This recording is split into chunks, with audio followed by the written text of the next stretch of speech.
Hello, basketball people, we have news. Let's go to more news about the Golden State Warriors. I ask you to give a thumbs up and subscribe to my channel, as I am a Warriors fan.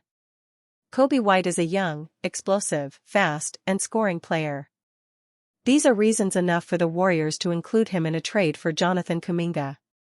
Recent reports hint at a deal between the Golden State Warriors and Jonathan Kuminga being close to done, but nearly 3 months into the offseason, the two have yet to reach an agreement.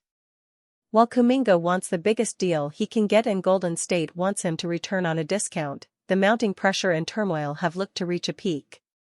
The Warriors have yet to sign any other players to their roster over the summer due to the Kuminga standstill, with 6 open spots, all of which they plan to fill soon. But as Kuminga has caused some strife both on the team and in the front office, it might be best for the team to find him a new home.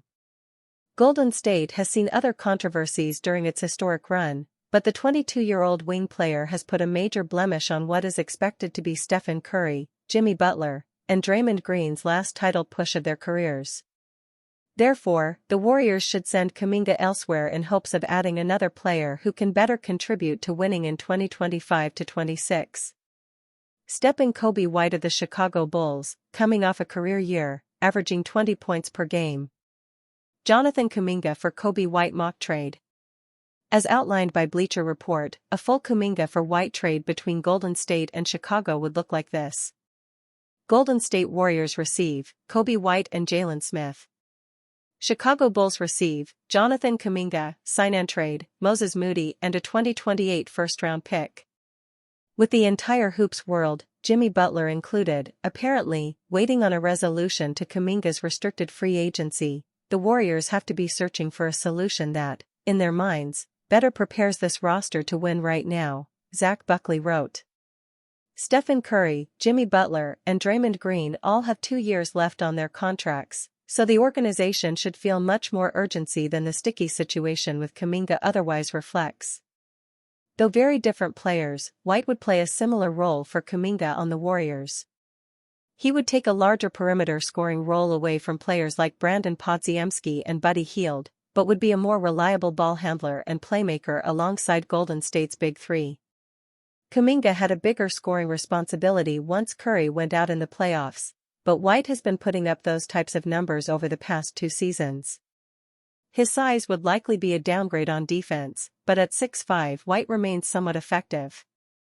They need players who can pressure defenses off the dribble, and White offers not only that skill, but also enough shooting to maintain value off the ball, Buckley wrote. White holds the Bulls' franchise leader in three-pointers made in a single season, and has played in at least 74 games in each of the last 3 years. His health and shooting would be a valuable addition for a Warriors team that has built its dynasty with the best shooters in the history of the league. Warriors and Bulls made the deal. Along with finally moving away from Kuminga to bring in another scorer to the roster, there are other reasons both Golden State and Chicago make this deal. As mentioned, White remains a similar, if not better, scorer with a proven resume, and would signal a slight refresher to their veteran roster. Warriors urged to make tough decision on Jonathan Kuminga. However, as seen in the trade pitch, Golden State sending away a first-round pick just for the right to end their Kuminga standstill would be a tough ask. That said, Golden State's first chapter without Curry is bound to be a bummer, so it might as well try to make its final chapters with him as great as they can be, Buckley wrote. Who knows when the next generational Warrior is walking through that proverbial door, after all.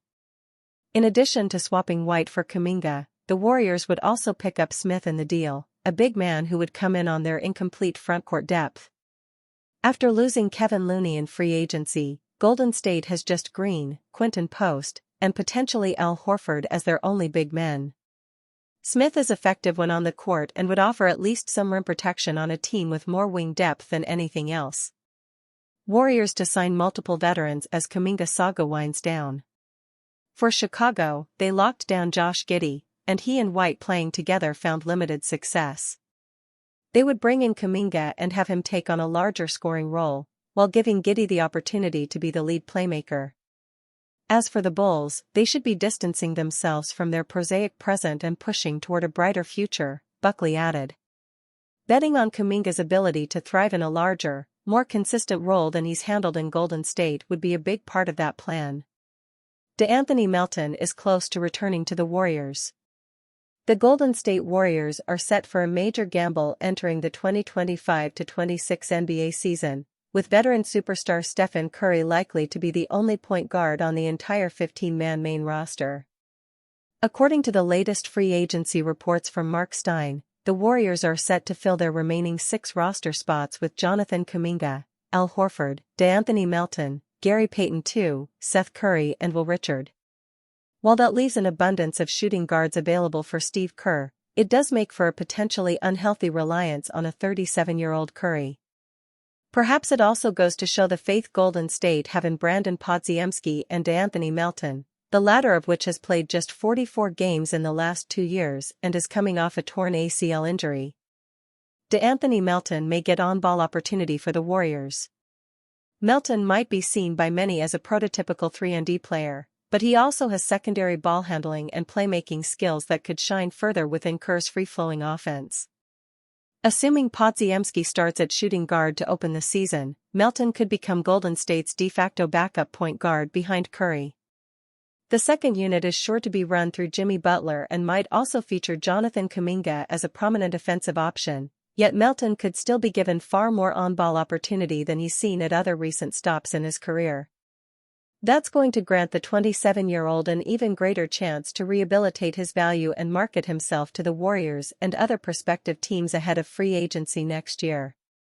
Melton signed a 1-year, $12.8 million deal with Golden State last offseason in the hopes of then securing a long-term contract, only for those to be dashed when his season was cut short after just 6 games. Now expected to sign a minimum contract to return to the Warriors, Melton will once again be out to prove that he's worth $15+ million annually on a multi-year deal. Even though those players pigeonholed as 3-and-D types are incredibly valuable, Melton will be better served if he has the opportunity to truly showcase his versatile skill set. There may also be the opportunity for Melton to win the starting 2-guard spot off Podziemski at some stage, having done so twice early last season where he thoroughly impressed in back-to-back wins over the Oklahoma City Thunder, on the road, and the Dallas Mavericks before injury struck. Warriors projected to finalize roster before training camp next week with the addition of handful of free agents. After months of rumors and give and take, the Golden State Warriors reportedly know who will be part of their 2025-26 roster. According to NBA insider Mark Stein of the Stein Line, the Warriors will be officially adding several players once Jonathan Kuminga signs. There is a strong expectation league-wide now that the Warriors will also be signing Seth Curry in addition to the Al Horford, DeAnthony Melton, and Gary Payton II trio, Stein wrote. Golden State currently has 6 roster spots open. It's believed they will be filled by Horford, Melton, Payton, Stephen Curry's younger brother Seth, second-round pick Will Richard, and, of course, Kuminga. P10 plays of the week. Warriors projected to finalize roster before training camp next week with the addition of a handful of free agents. Kuminga, after posting career numbers in 2023-24, is coming off an inconsistent year, having dealt with injuries and an undefined role. The gifted 22-year-old forward did close out the Warriors' playoff run last season by pouring in at least 18 points in 4 straight games. Kuminga, whose qualifying offer is worth $7.9 million, reportedly came into the offseason seeking around $30 million per year. After holding relatively steady at about $23.5 million a season over 2 years, the Warriors recently upped their offer to 3 seasons for $75.2 million with a team option for the final campaign. Ashish Mader of the Dallas Hoops Journal said that Kuminga rejected the Warriors' last offer because he prefers a player option over a team option. Mader added that Kuminga and his representatives had a 3-year, $82 million offer, including a player option in year 3 that was quickly rebuffed by the Warriors. There is no word whether Kuminga will sign the 3-year deal or take the qualifying offer. However, Kuminga's agent, Aaron Taylor, previously told the Hoop Collective podcast that taking the qualifying offer is a realistic option. There's a lot of upside, Turner said. He wants to pick where he wants to go. So the QO is real for sure. Golden State projected financials with free agent signings. As mentioned above, the Golden State has 9 players under contract with a salary cap hit of $170.5 million. Let's say that Kuminga does indeed accept the qualifying offer. That would increase the Warriors' cap hit to about $180.4 million, leaving them about $28 million under the second apron. Assuming the Warriors use a portion of their mid-level exception to sign Kuminga, that would mean they would have about $6.2 million left. Horford, who would be the Warriors' top target among the players mentioned, is expected to be offered the taxpayer mid-level exception of $5.7 million, according to ESPN's Anthony Slater and Shams Charania. He could earn a little more with Kuminga taking the qualifying offer, though don't expect it to be much more. Horford is the key for the Warriors despite his declining production. As the 39-year-old center would provide a center who can space the floor and is an excellent passer. He also sets solid screens and is a physical defender in the low post. The other 3 veterans will likely sign for the veteran minimum to meet the salary cap requirements. However, each player will likely receive more than that, given their years of service. Melton and Curry should have a role on the Warriors' second unit as both players can facilitate the offense and shoot it from the three-point line. Melton probably has the edge in terms of playing time, as he is the better defender. However, Melton is coming off a gruesome injury and has been sidelined since mid-November. Will Richard and the Warriors' two-way spots? Curry is one of the best shooters in the league, as he connects on 3.8 threes at a 43.3% clip for his career. Curry led the league in three-point shooting last year, making 45.6% of his attempts. Meanwhile, Payton too is an efficient shooter and superb defender. Richard projects to be added to the NBA second-round exception. Richard, the number 56 pick in the 2025 draft, was acquired by the Warriors in exchange for the draft rights to Justinian Jessup, the draft rights to Jamai Mashek, and a conditional 2032 second-round pick. He started all 6 of his summer league games, tallying 11.5 points, 4.3 rebounds, and 1.5 steals. He hit double figures in 5 of 6 games while posting splits of 43.3/20.7/92.9. Even if Richard remains on the team all season long, it would be surprising if he saw action in 20 games for Golden State. So, expect the 6-4 wing to shuttle between Santa Cruz, the Warriors' G League affiliate, and Golden State quite often. Other options. If Richard does indeed get a standard contract, that would mean the Warriors will carry 15 players on standard deals. Now, it is conceivable that the Warriors decide to have just 14 players on standard contracts to begin the campaign for flexibility purposes. In that case, Richards would join Jackson Rowe, who is currently the only player to sign a two-way deal, on a minor league contract. Depending on whether Richard's deal is a standard or two-way contract, it will determine Golden State's course of action. The Warriors have a qualifying offer to Taran Armstrong. Armstrong signed a two-way deal with the Dubs for last season in February. The 23-year-old Australian showed well in his 11 games with Santa Cruz.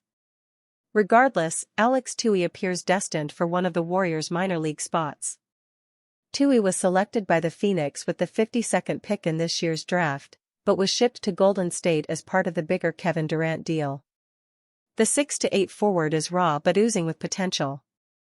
However, it is possible that the Warriors could stash Tui overseas or in the G League this season without signing him. Now, if for some reason Tui or Armstrong isn't inked to a two-way deal by the time training camp starts, LJ Cryer or Chance McMillan could end up with a deal. Cryer and McMillan have Exhibit 10 deals. Warriors 2025 projected depth chart. Starting lineup. PG, Stephen Curry. SG, Brandon Podziemski. SF, Jimmy Butler. PF, Jonathan Kuminga. C, Draymond Green. Second unit. Sixth man, Buddy Hield. 7th, Al Horford. 8th, Moses Moody. 9th, DeAnthony Melton. 10th or 11th, Quentin Post/Seth Curry. Deep bench. 12th or 13th, Tracy Davis Jackson / Gary Payton 2. 14th, Guay Santos. 15th, Will Richard. 16th, Jackson Rowe, 2-way. 17th, Taron Armstrong, 2-way. 18th, Alex Tui, 2-way.